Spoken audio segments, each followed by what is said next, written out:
Yo, what is going on, guys? Stiff, and we're back on the Madden 16 tips, and today we're going to be going over and hopefully mastering the pass rush mechanics in Madden NFL 16. Now, this is not something new this year. It was implemented last year in the game, and basically what I'm going to be showing you is probably the best way for beginners to get started on defense and get that pass rush going, and even sometimes stop the run. So basically what the pass rush is going to be is you're going to be controlling either a defensive tackle, defensive end, or even if it's a linebacker if they're blitzing, and you're going to be going up against an offensive lineman, and you're going to be hitting a series of buttons to get past the offensive lineman to the quarterback. Now I'm going to show you guys some advanced features that I would like to do, and the different types of schemes and coverages I like to run this against. So the initial move, let's get started. You're going to press right trigger once the ball's snapped to trigger the initial move, and then you're going to be pressing a button that's displayed over his head. So right here, he calls hike, you hit right trigger or R2 on PS4, and then that triggers your perfect animation, or if you don't get it, you get a red animation and you get a failed animation. Then you have a button that's pressed over your head, an indicator that you're going to have to press in order to get by your offensive lineman blocker. So right there, we got past them and we ended up sacking the quarterback. Now that's not the only thing you could do. You could also block steer your offensive lineman into different directions, which is another cool feature, because if your opponent likes to run the ball, then you could steer your blockers into the way the run is going, and you could clog up the run that way. This feature I like to use in this example. I'm moving him to the left. I like to use when clogging up the run. It's actually pretty effective. Now obviously you have to have a good defensive tackle or defensive end in order to do this a majority of the time. Sometimes you won't get a chance to do that. So right here is just a couple more examples, and we'll take this into practice mode. So basically, once the quarterback calls hike, you're going to see the right trigger pull right there, and then you have to hit the right trigger, and then once you do that, you get a series of buttons. It's either going to be A or X, portraying to your defensive end or defensive tackle's power move or finesse move, whichever one they mostly have or what they're known for.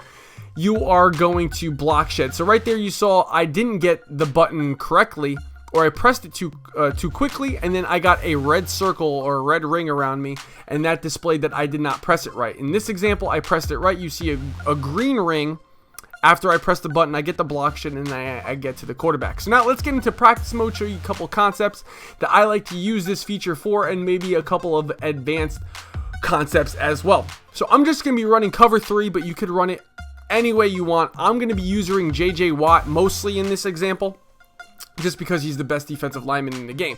But you can do this with everyone else, as I'll show you. So a quick advanced tip I like to do is I like to move my defensive end out one step, just because I like to get a one-on-one coverage. So right here, he calls hike, we get the right trigger, and then we get the button indicator, and we block shed, and then we get to the quarterback. So in the example, we get one-on-one coverage. That's why I like to move my defender out, because we get one-on-one coverage. You get a bigger chance of getting that block shed. We hit right trigger, then we hit the button indicated over our head, and then we get to the quarterback. Another one time in this example, we block shed. Now, if you guy has a bunch of power, if he has higher power move than finesse move, it's mostly going to be X. If he has higher finesse move than power move, it's going to be A, but it's still going to be random. It's just mostly what's going to consider coming up.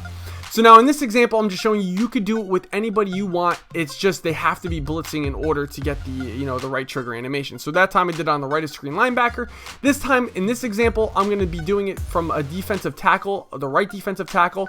I'm going to be showing you examples showing you that not every time you're just going to get the instantaneous block shed. If your defender doesn't have high power moves or block shed or finesse move, he's going to get stood up by a good offensive lineman. It's not going to be automatic every single time. So that's just something to take part in, or think about, because I would rather you guys use a higher skilled player like J.J. Watt. So now in this example, I'm just going to be showing you guys that you could also stop the run. So I'm going to be controlling left of screen linebacker. We're going to get the block shed, and then we are going to get to the running back. So like I said in the beginning of the video, you could actually steer the defender into the running back's way, and that's an easy way to stop the run. But anyway, guys, that's going to be the end of the video on how I like to do the defensive pass rush mechanic. Make sure you guys take this into practice mode and let me know what you guys think. Like, comment, subscribe, and I will see you guys in the next tip video. Peace.